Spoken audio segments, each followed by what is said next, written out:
Sefarad presenta Magazine Sefaradí.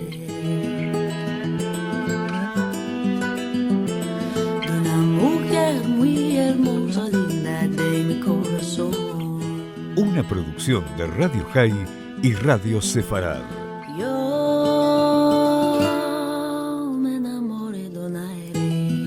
Con la conducción de Marcelo Benveniste. Linda de mi corazón.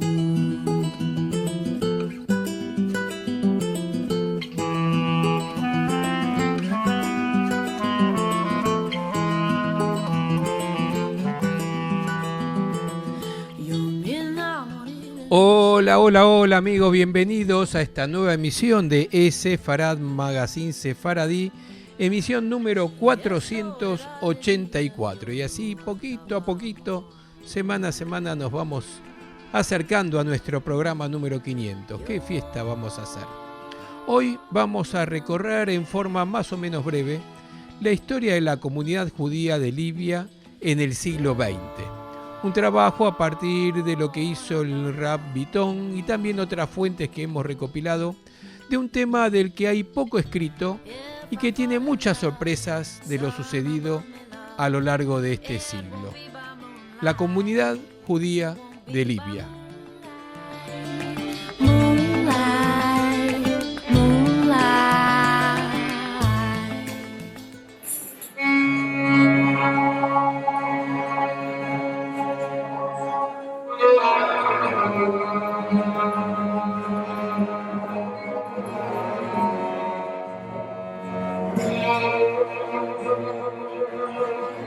La historia de la comunidad judía de Libia en el siglo XX fue muy sufrida.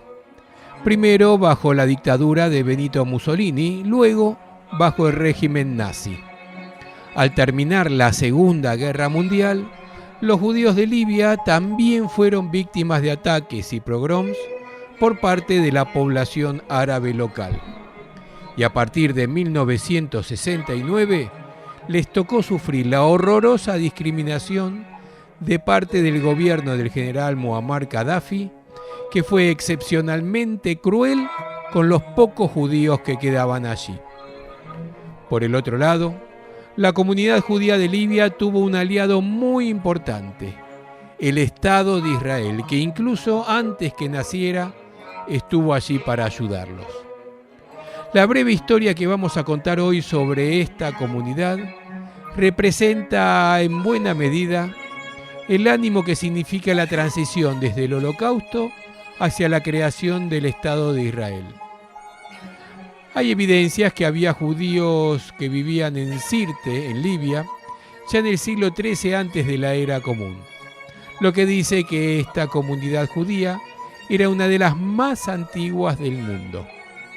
Pero vamos a ir directamente al siglo XX. Luego en el programa vamos a hablar un poquito de la historia preliminar. Pero en esta parte vamos a ir directamente al siglo XX. Desde 1911 hasta 1951, cuando tuvo su independencia, Libia fue un protectorado italiano. Los primeros años del dictador Benito Mussolini, al principio, no fueron tan malos para los judíos de Italia y de Libia.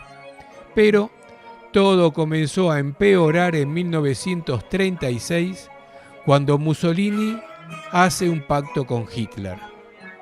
Desde ese entonces se establecen los decretos antijudíos en Italia y sus protectorados.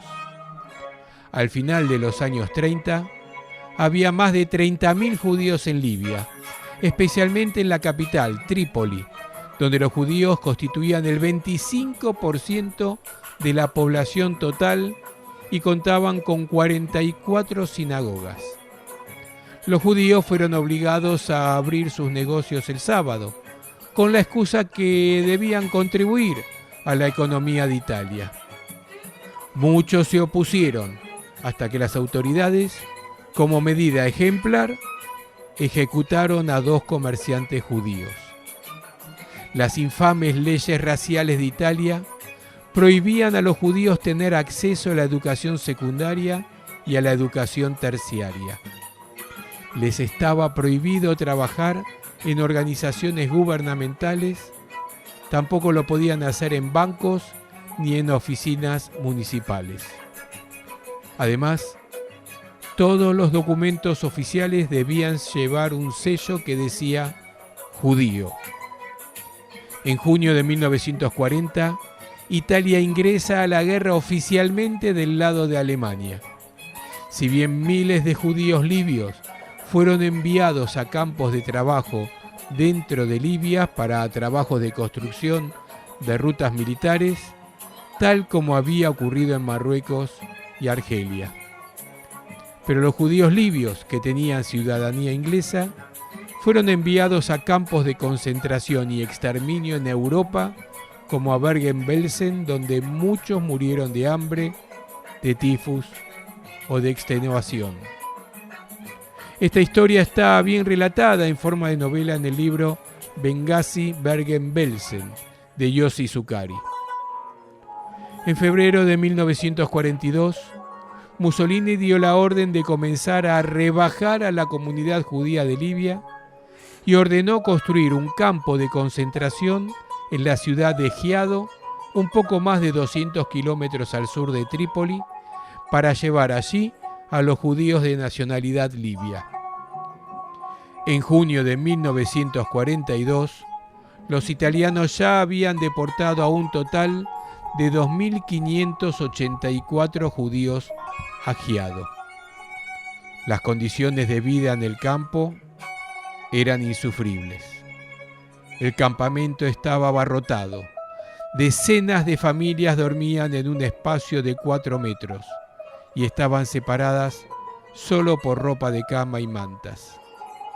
Las raciones diarias de alimentos consistían en unos pocos gramos de sustituto de arroz, aceite, azúcar y café. Los hombres mayores de 18 años eran enviados todos los días a trabajos forzados. La escasez de agua, la desnutrición, el hacinamiento y la suciedad intensificaron la propagación de enfermedades contagiosas. Además, los guardias italianos del campo disfrutaban humillando a los judíos. De los casi 2.600 judíos enviados a Giado, 562 murieron de debilidad y hambre, y especialmente de fiebre tifoidea y tifus. El campo de concentración de Giado no solo tenía trabajadores, sino también familias enteras. Giado fue lo más parecido en el norte de África a un campo de concentración europeo y tuvo la mayor cantidad de víctimas judías en los países islámicos durante la Segunda Guerra Mundial. En los comienzos de 1943, las fuerzas británicas comenzaban a derrotar a las fuerzas nazis y fascistas. La gran sorpresa para los judíos de Libia fue que entre los soldados que luchaban para liberar Libia, había algunos soldados que llamaríamos israelíes, es decir, jóvenes judíos llegados de Palestina que se habían entrenado en las fuerzas de combate y que luego de 1948 conformaron el ejército de Israel. Esto creó un gran impacto positivo en la moral de los pobres judíos de Trípoli y de Benghazi. Pero los sufrimientos de la comunidad judía de Libia no terminaron con el fin de la Segunda Guerra Mundial. En 1945, cuando los soldados judíos que habían llegado de Palestina regresaron a Israel, hubo un terrible pogrom llevado a cabo por los árabes locales, en el cual asesinaron a unos 150 judíos. En 1948, unos 3.000 judíos escaparon ilegalmente de Israel, en lo que dio comienzo a la redención de la comunidad judía de Libia hacia un gran futuro. Hasta los años 1960 o 70, el estudio de los judíos de Libia sería extremadamente reducido con respecto al análisis del judaísmo norteafricano. Por una parte, esto se debía al tamaño relativamente pequeño de esta comunidad, ya que eran unas 36.000 personas para 1948, en comparación esas 36.000 personas con las mayores comunidades marroquíes, que eran unos 250.000, y las comunidades argelinas unos 130.000 miembros respectivamente. En 1949, finalmente, Inglaterra legalizó la inmigración hacia Israel y llegaron los 30.000 judíos restantes. Solo 700 judíos quedaron en Libia. En 1967, durante la Guerra de los 6 días, 17 judíos fueron asesinados. 2 años después, en 1969, cuando Muammar Gaddafi llegó al poder, se propuso hacer imposible la vida de los pocos judíos que todavía estaban allí. Lo hizo al mejor estilo nazi. Las propiedades de los judíos fueron confiscadas por el gobierno. Las deudas adeudadas a los judíos fueron canceladas. A los judíos se les prohibía abandonar el país. Y ese mismo año, Gaddafi ordenó que los judíos fueran llevados a un campo de detención donde tuvieron que estar por varios meses. Sin embargo, a pesar de todo lo sufrido, la comunidad tuvo un final que podríamos decir feliz. En los años 70, todos los judíos que quedaban en Libia pudieron escapar. La diáspora judía de Libia se encuentra actualmente repartida entre Israel e Italia y algo en Estados Unidos, especialmente en Nueva York, donde intenta preservar una identidad comunitaria propia.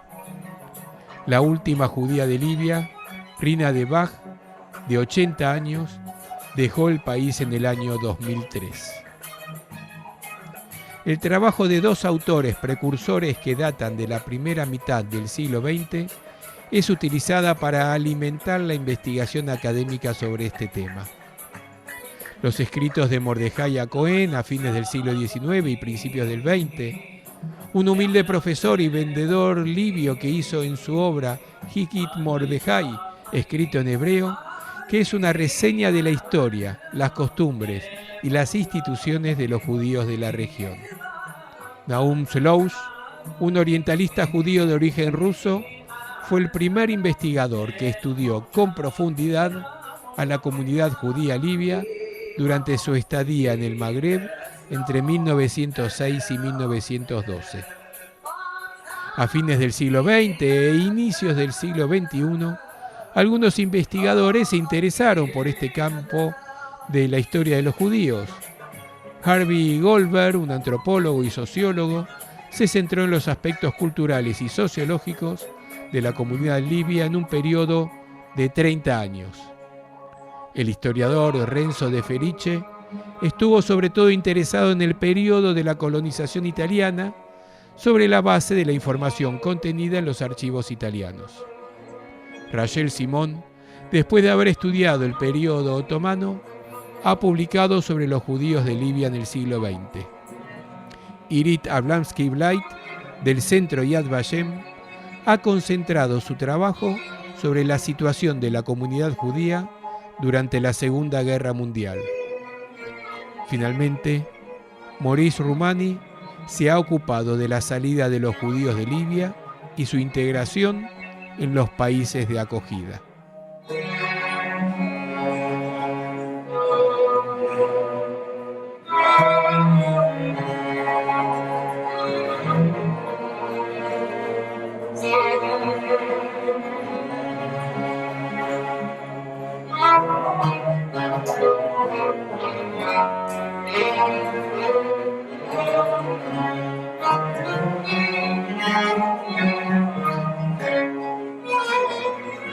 Veamos un poco qué es lo que pasaba antes del siglo XX en la comunidad judía de Libia. Los judíos vivieron en forma continua en Libia por más de 2000 años, desde los tiempos del monarca Ptolomeo I en el tercer siglo antes de la era común. Su presencia antecede más de 900 años a la conquista musulmana y subsiguiente ocupación de dichas tierras ocurridas en el año 642 de la Era Común. Con el tiempo, la comunidad se amplió con bereberes que se convirtieron al judaísmo, judíos que huyeron de la Inquisición española y portuguesa del siglo XVI y desde el siglo XVII con judíos que llegaron desde Italia. En 1911, el año en que concluyó la dominación otomana en Libia y comenzó el control italiano, la población judía llegaba a 20.000 almas. El resto de la historia ya es conocida, la hemos relatado al comienzo de este programa, lo que fue la comunidad judía del siglo XX y principios del XXI, donde ya no quedan judíos en Libia. Una historia que debemos recordar y hacer recordar.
Yéndome para la guerra. Nuestras vías de comunicación son múltiples. Por mail a magazine@esefarad.com, en nuestro sitio de internet www.esefarad.com, y nos encontrarán muy fácilmente en Facebook y en Twitter buscando por Esefarad.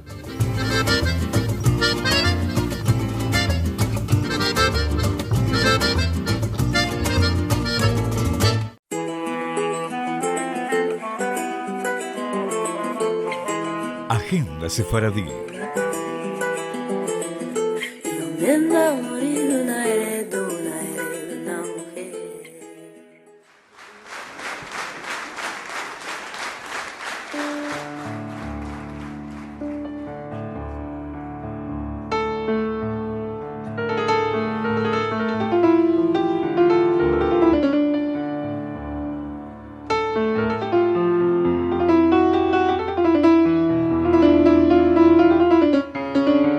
Impresionante la agenda del Centro Cultural Sefarad para agosto, en particular el ciclo Raíces de Sefarad en el Centro Cultural Sefarad 2020 en su versión online, pero hay mucho más.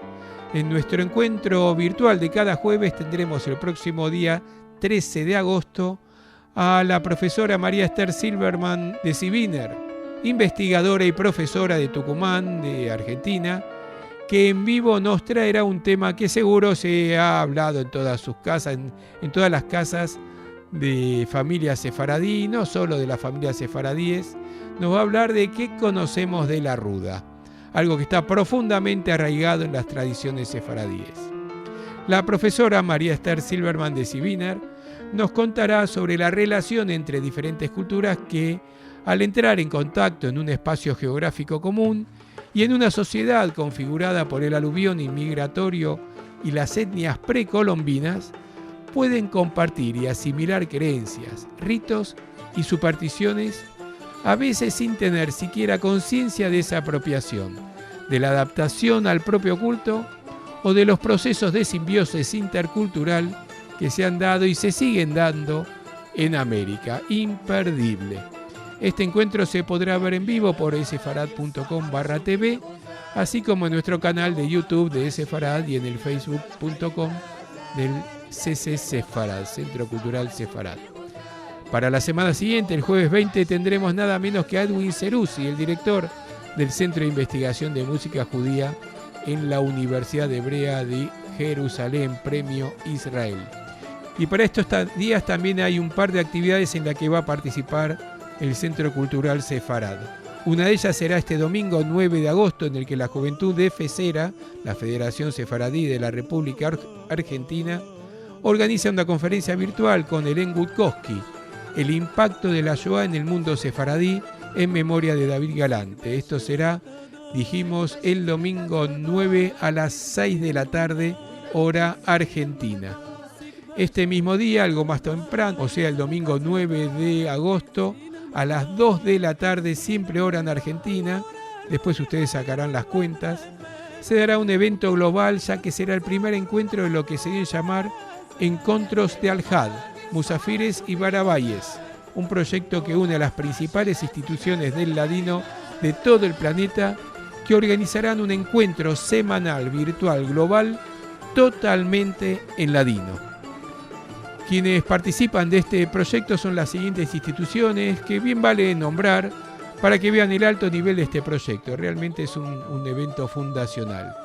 Participan la Autoridad Nacional del Ladino de Israel, el Instituto Salti de la Universidad Bar-Ilan de Israel, el Instituto Gaón de la Universidad Ben Gurión de Israel, el Centro Cultural Sefarad de Argentina, por supuesto, el Centro de Investigación de la Cultura Sefaradí Otomano-Turca de Turquía. Aquí estamos, la organización de Francia, el grupo ladino Comunità, que encabeza Rachel Amado Bornik y que contiene a cientos, miles de ladinohablantes, y la Binghamton University de Estados Unidos. El primer encuentro, como les decía, será el domingo 9 a las 2 de la tarde, hora de Argentina. Ahí van a estar todos los participantes de este proyecto. Será el puntapié inicial donde se van a enterar de los detalles de este megaproyecto que marca un hito en la historia del judeo español. Toda la información, si quieren refrescar las fechas, los horarios, porque realmente son muchas las actividades, pueden ingresar en sefarad.com y en todas las redes sociales. Tienen muy clara la agenda, que además se las mandamos a vuestro mail todas las semanas. صبروا علي عيت القاسي صبروا علي عيت القاسي من الهموم كتر هواسي الهموم كتر هواسي صبروا علي عيت القاسي صبروا علي عيت القاسي من الهموم كتر هواسي كتر هواسي الله يرحم الحسن تاني طيب المثال الله يرحم الحسن تاني طيب المثال يا الغابة الصحراء شوف لي غزال نو ما قطعش يا سينا زال حي مازال يا الغابة الصحراء شوف لي غزال نو ما قطعش يا سينا زال حي مازال يا الغابة الصحراء شوف لي غزال نو ما قطعش يا سينا زال حي مازال.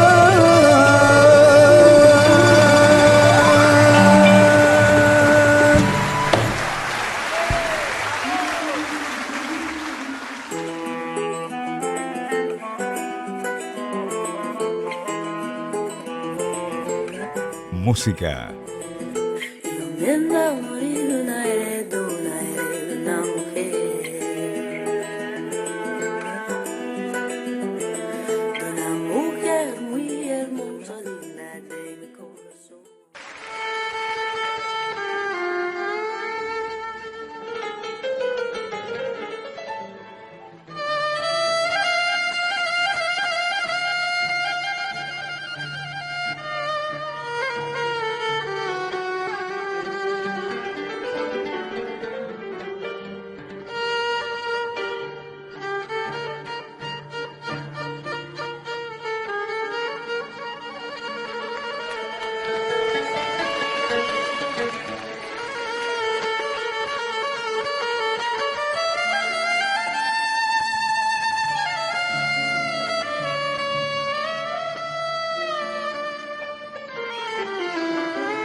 Nos vamos escuchando buena música sefaradí, en este caso con Memorias de Sefarad, un grupo joven de la provincia de Málaga que interpreta música tradicional sefaradí, así como composiciones propias con el mismo estilo.